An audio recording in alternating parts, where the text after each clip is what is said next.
کر لو، ہمارے مذہب کے اندر آ جاؤ، ہمارے دھرم کے اندر آ جاؤ۔ او مسلمانوں، او نوجوانوں، مولانا تنویر کا یہ پیغام یاد رکھنا، اگر تمہارا گھر بلڈوزر سے بلڈوز کیا جاتا ہے تو ہو جانے دو، اگر تمہاری زمینیں چھینی جاتی ہے تو چھن جانے دو، اگر تمہاری گردن تلوار سے مار دی جاتی ہے تو گردن کٹنے دو۔ او مسلمانوں، چاہے تمہارے ساتھ جو بھی ہو، لیکن یاد رکھنا اپنے ایمان کے ساتھ کبھی سمجھوتا نہیں کرنا۔ بولیے انشاءاللہ، اپنے ایمان کے ساتھ کبھی سمجھوتا نہیں کرنا۔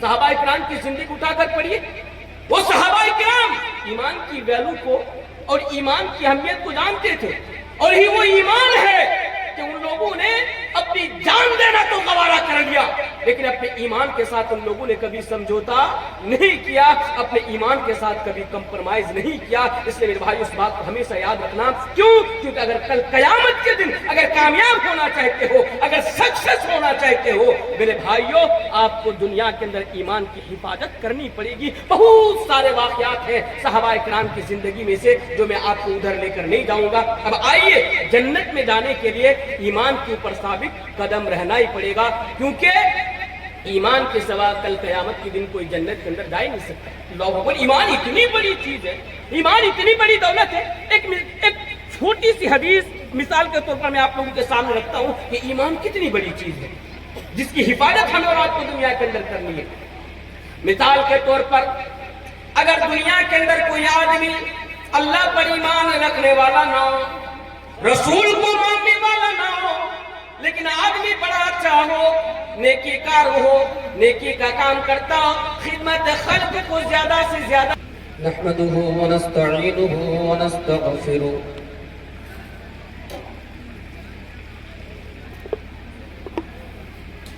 ونعوذ بالله من شرور أنفسنا ومن سيئات أعمالنا، من يهده الله فلا مضل له ومن يضلل فلا هادي له، وأشهد أن لا إله إلا الله وحده لا شريك له، وأشهد أن محمدا عبده ورسوله۔ يا أيها الذين آمنوا اتقوا الله حق تقاته ولا تموتن إلا وأنتم مسلمون۔ يا أيها الناس اتقوا ربكم الذي خلقكم من نفس واحدة وخلق منها زوجها وبث منهما رجالا كثيرا ونساء، واتقوا الله الذي تساءلون به والأرحام إن الله كان عليكم رقيبا۔ يا أيها الذين آمنوا اتقوا الله وقولوا قولا سديدا يصلح لكم أعمالكم ويغفر لكم ذنوبكم، ومن يطع الله ورسوله فقد فاز فوزا عظيما۔ أما بعد، فإن خير الحديث كتاب الله، وخير الهدي هدي محمد صلى الله عليه وسلم، وشر الأمور محدثاتها، وكل محدثة بدعة، وكل بدعة ضلالة، وكل ضلالة في النار۔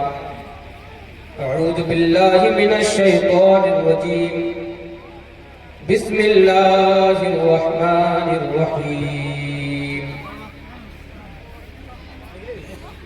من عمل صالحا من ذكر أو أنثى وهو مؤمن فلنحيينه حياة طيبة ولنجزينهم أجرهم بأحسن ما كانوا يعملون۔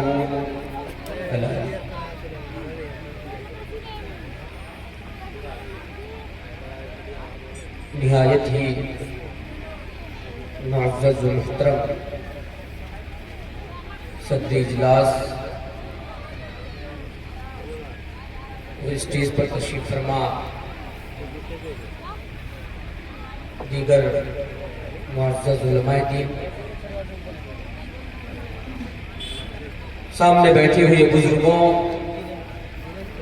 نوجوان بھائیوں، پنڈال کے ایک سائڈ میں بیٹھی ہوئی میری مائیں اور بہنیں اور عزیز بچوں،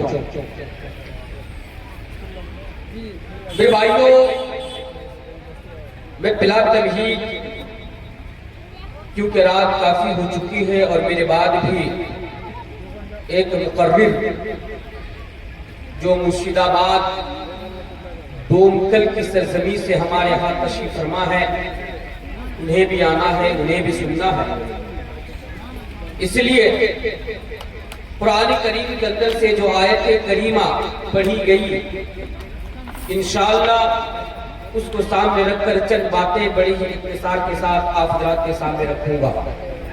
اس سے قبل میں اپنی بات کا آغاز کروں، میں اللہ رب العالمین سے دعا کرتا ہوں کہ الہ العالمین تو ہم تمام کو بولنے کے ساتھ ساتھ، سننے کے ساتھ ساتھ اس پر عمل کرنے کی توفیق عطا فرمانا، پڑھیے آمین۔ میرے بھائیوں، دنیا کا ہر انسان کامیاب ہونا چاہتا ہے اور ہر ایک کی نظر میں کامیابی کی تعریف مختلف ہے۔ مثال کے طور پر اگر ایک تاجر کے نظریے سے دیکھا جائے، بزنس مین کے نظریے سے دیکھا جائے کہ کامیابی کیا ہے، سکسس کیا ہے، تو وہ کہیں گے کہ بزنس کا بڑا ہو جانا، بزنس کے ذریعے سے، تجارت کے ذریعے سے دن میں لاکھوں کا کمانا، یہ کامیابی ہے، یعنی بزنس کا آگے بڑھ جانا۔ اسی طرح ایک اسکول میں، کالج میں، یونیورسٹی میں پڑھنے والے جو طلبہ ہوتے ہیں، جو اسٹوڈنٹس ہوتے ہیں، اگر ان کے نظریے سے دیکھا جائے کہ کامیابی کیا ہے، تو ان کی نظر میں کامیابی یہ ہے کہ میں صحیح سے پڑھوں گا، محنت سے پڑھوں گا، میں ڈاکٹر بنوں گا، میں کامیاب ہو جاؤں گا، میں انجینئر بنوں گا، میں کامیاب ہو جاؤں گا، میں IAS IPS بنوں گا، میں کامیاب ہو جاؤں گا، وغیرہ وغیرہ۔ یہ کامیابی ہے، ڈاکٹر کا بن جانا، انجینئر کا بن جانا، پروفیسر کا بن جانا، IAS IPS کا بن جانا، یقیناً یہ کامیابی ہے۔ لیکن میرے بھائیوں، یہ کامیابی وقتی طور کے لیے، یہ کامیابی ہمیشہ ہمیشہ رہنے والی نہیں ہے، اور یہ آپ کی سب سے بڑی غلط سوچ یہ ہے کہ آپ نے اسی کو سب کچھ سمجھ لیا اور آپ آج IAS بننے کے لیے، IPS بننے کے لیے، ڈاکٹر بننے کے لیے، بڑا بزنس مین بننے کے لیے آپ 24 آورز میں، 24 گھنٹے میں آپ جی توڑ محنت کر رہے ہیں۔ میں دیکھا ہوں، جب میں دلی جامعہ میں پڑھتا تھا، میرے ساتھ ایسے بھی فرینڈز رہتے تھے جن کا گول تھا، مقصد تھا کہ میں IAS بنوں گا یا IPS بنوں گا، اور میں نے خود دیکھا کہ وہ کیا کرتے، 24 گھنٹے کے اندر 18 گھنٹے 17 گھنٹے وہ اسٹڈی کرتے، وہ پڑھتے۔ کیوں؟ کیونکہ اس دنیا میں کامیاب ہونا ہے، IAS IPS بننا اچھی بات ہے، اس میں کوئی غلط چیز نہیں ہے۔ لیکن غور طلب بات یہ ہے کہ ایک آدمی دنیا کے اندر IAS بننے کے لیے آخرت کو بھول رہا ہے، ایک آدمی دنیا کے اندر بزنس کو آگے بڑھانے کے لیے وہ آخرت کو درکنار کر رہا ہے، وہ آخرت کو بھول رہا ہے۔ کیوں؟ کیونکہ وہ سمجھتا ہے کہ اگر میں بزنس مین بن جاؤں گا میں کامیاب ہو جاؤں گا۔ میرے بھائیوں، جو بنیادی بات ہمارے ذہن کے اندر جو یاد رکھنے کی ضرورت ہے، یہ فٹ کرنے کی ضرورت ہے، وہ بات یہ ہے کہ یہ جتنی بھی کامیابی ہے دنیا کی، یہ وقتی طور کے لیے کامیابی ہے، یہ اصل میں کامیابی نہیں۔ اصل میں کامیابی کیا ہے؟ اصل میں کامیابی یہ ہے کہ کل قیامت کے روز آپ جہنم سے بچا لیے جائیں، جہنم کی آگ سے بچا لیے جائیں اور جنت کے اندر داخل کر دیے جائیں، یہ اصل میں کامیابی ہے۔ آپ جس کے پیچھے بھاگ رہے نا، جس کامیابی کے پیچھے، میرے بھائیو، یہ اصل میں کامیابی نہیں، بل تؤثرون الحیات الدنیا والآخرۃ خیر وابقیٰ۔ جب تک آپ کی آخری سانس ہے تب تک یہ کامیابی آپ کے ساتھ ہے، ابھی آپ کی سانس بند ہو جائے گی، یہ کامیابی ختم۔ تو اصل کامیابی کیا؟ اللہ تبارک و تعالیٰ قرآن کریم کے اندر بیان فرماتا، فَمَنْ زُحْزِحَ عَنِ النَّارِ وَأُدْخِلَ الْجَنَّةَ فَقَدْ فَازَ۔ جہنم سے بچ جانا اور جنت کے اندر چلے جانا، یہ اصل میں کامیابی ہے، اور یہ بات ہمیشہ آپ کو یاد رکھنی چاہیے۔ آپ آگے آئیے، اصل میں کامیاب ہونے کے لیے، جہنم سے بچنے کے لیے اور جنت میں جانے کے لیے دنیا کے اندر ہمیں کیا کرنا پڑے گا؟ آئیے چند چیزیں میں آپ لوگوں کے سامنے رکھتا ہوں. انشاءاللہ اگر آپ اس کے اوپر عمل کریں گے تو انشاءاللہ کل قیامت کے دن آپ کامیاب ہوں گے، جہنم سے بچیں گے اور جنت کے اندر داخل ہوں گے انشاءاللہ. آئیے پہلی چیز میں آپ کے سامنے رکھتا ہوں جلدی جلدی میں. اے لوگوں سنو، دنیا میں کامیابی حاصل کرنے کے لیے محنت کرنے والے، کوششیں کرنے والے اور دنیا کی کامیابی کو سب کچھ سمجھنے والے، ان لوگوں یاد رکھو یہ دنیا کی کامیابی اصل کامیابی نہیں بلکہ جہنم سے بچ جانا. فمن زحزح عن النار وادخل الجنة فقد فاز، اور جنت کے اندر چلے جانا یہ اصل کامیابی ہے. اب آؤ، جنت میں جانے کے لیے تمہیں دنیا کے اندر کیا کرنا پڑے گا؟ اللہ تبارک و تعالیٰ قرآن کریم کے اندر بیان فرماتا ہے، ایک ایک چیز کو بڑے غور سے سننا. والذین آمنوا وعملوا الصالحات والذین آمنوا وعملوا الصالحات اولئک اصحاب الجنة هم فیہا خالدون.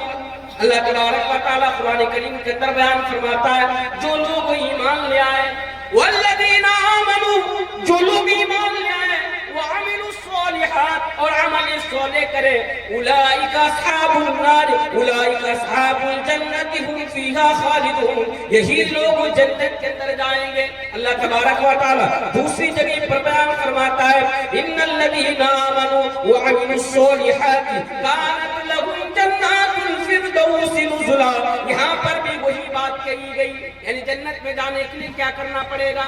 سب سے پہلے ایمان لے کے آنا پڑے گا، ایک اللہ کو ماننا پڑے گا، اس کے رسول کے اوپر ایمان لے آنا پڑے گا.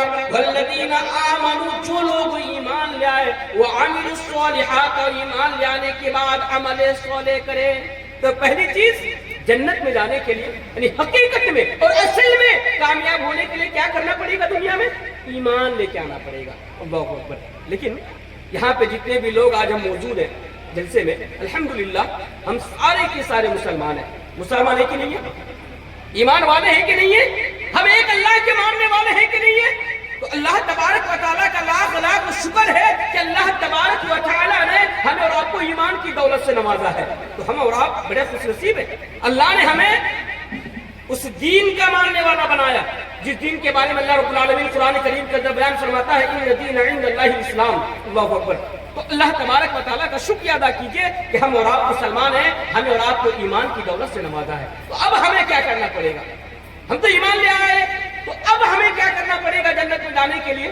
پہلی چیز، مرتے دم تک، یعنی اپنی زندگی کے آخری سانس تک آپ کو ایمان کے اوپر ثابت قدم رہنا پڑے گا. اب آپ کو کیا کرنا پڑے گا؟ آپ تو ایمان لے آ چکے ہیں، آپ تو ایمان والے لوگ ہیں، اللہ اور اللہ کے رسول کے ماننے والے لوگ ہیں. تو آپ کو یہ کرنا پڑے گا کہ جنت میں جانے کے لیے اور جہنم سے بچنے کے لیے اپنی زندگی کی آخری سانس تک آپ کو اپنے ایمان کے اوپر ثابت قدم رہنا پڑے گا. یہ پہلی ضروری ہے یعنی جنت میں جانے کے لیے. آج کیا کرتے ہیں؟ جلدی جلدی میں بتا رہا ہوں. آج ہمارا نوجوان مسلمان گھرانے کے لڑکے اور لڑکیاں مرتد ہو رہے ہیں. صرف نوجوان نہیں، آج بہت سارے بزرگ بھی ہیں، 60 سال کے ہو گئے، 70 سال کے ہو گئے، داڑھی پک گئی. سننے میں آیا کہ پہلے وہ 5 وقت کی نماز پڑھتا تھا، ماہ رمضان میں روزہ رکھتا تھا، لیکن نعوذ باللہ وہ کیا کر رہے ہیں؟ آج وہ مرتد ہو رہے ہیں، ارتداد کا راستہ اپنا رہے ہیں. آپ کو بتا دوں کہ اسام کی سرزمین سے کچھ دن پہلے ایک نیوز چلائی گئی، نیوز روم سے ایک نیوز چلائی گئی جس میں یہ بتایا گیا، یہ دکھایا گیا کہ اسام کے اندر ایک پورا مسلم پریوار ایمان کے ساتھ سمجھوتا کرتا ہے اور کسی دوسرے دھرم کے اندر چلا جاتا ہے، یعنی دوسرے مذہب کے اندر چلا جاتا ہے. اس لیے ایک پیغام بلیا پارا کے لوگوں کے نام اور آپ تمام کے نام یہ دے کر جا رہا ہوں کہ میرے بھائیوں، جنت میں جانے کے لیے آپ کو آخری سانس تک ایمان کی حفاظت کرنی پڑے گی. مثال کے طور پر آپ کے اوپر کوئی پریشانی آئی، آپ کے اوپر کوئی مصیبت آئی، جیسے کہ آج ہمیں ڈرایا جاتا ہے، آج ہمیں دھمکایا جاتا ہے. میرے بھائیوں، کیا کرنا؟ آج جو ہمیں ڈرایا اور دھمکایا جاتا ہے اور اس